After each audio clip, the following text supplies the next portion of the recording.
لوگ یہ سمجھتے ہیں کہ کربلا کے میدان میں حضرت امام حسین کی مدد کے لیے کوئی نہیں آیا، لیکن سچ تو یہ ہے اس دن زمین اور آسمان کی ہر ایک طاقت ان کی ایک آواز پر لڑنے کے لیے تیار تھی۔ یہ واقعہ عاشورہ کے دن کا ہے۔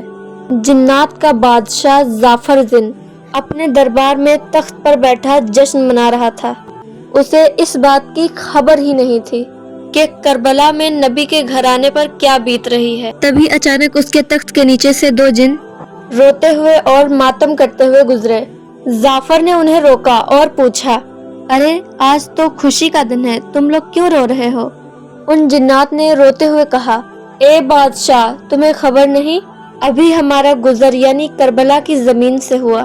وہاں ہم نے دیکھا کہ رسول اللہ کے پیارے نواسے حسین ابن علی خون سے لت پت ہیں، ان پر تیروں کی بارش ہو رہی ہے اور وہ سجدے میں ہیں۔ یہ سن کر ظافر جن کے پیروں تلے زمین کھسک گئی۔ اس نے فوراً جشن کو روکا، سر سے تاج اتار پھینکا اور جنگی لباس پہن لیا۔ اس نے اپنی تلوار نکال لی، جنات کے ایک بڑے لشکر کو لے کر ہوا سے بھی تیز رفتار میں کربلا کی طرف دوڑا۔ ظافر کہتا ہے، جب میں کربلا کی فضاؤں میں پہنچا تو میں نے ایک عجیب منظر دیکھا۔ وہاں صرف یزیدی فوج نہیں تھی، زمین سے لے کر آسمان تک فرشتے، انبیاء اور جنات کی قطاریں کھڑی تھی۔ وہ سب اپنی باری کا انتظار کر رہے تھے کہ کب امام حکم دے اور وہ دشمنوں کو ختم کر دیں۔ بھیڑ اتنی تھی کہ ظافر کو راستہ نہیں مل رہا تھا۔ تبھی امام حسین نے نظر اٹھائی اور پکارا، ظافر میرے پاس آؤ۔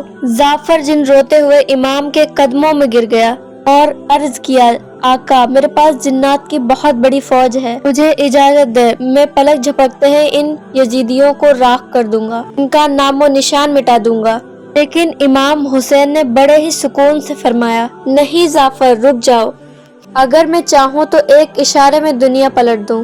اپنے نانا کے دین کو بچانے کے لیے اور اللہ کو راضی کرنے کے لیے صبر کر رہا ہوں، مجھے اپنے اللہ کی مرضی پیاری ہے۔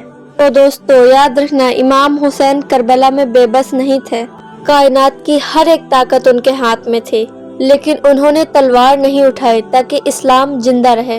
کربلا کا یہ منظر بتاتا ہے کہ جیت ہتھیار کی نہیں بلکہ صبر کی ہوتی ہے۔ اگر آپ کے دل میں بھی امام حسین کے لیے محبت ہے تو کمنٹ میں یا حسین ضرور لکھیں، اور ایسے ہی اسلامی واقعات جاننے کے لیے چینل کو ابھی سبسکرائب کر لیں۔ جزاک اللہ خیر۔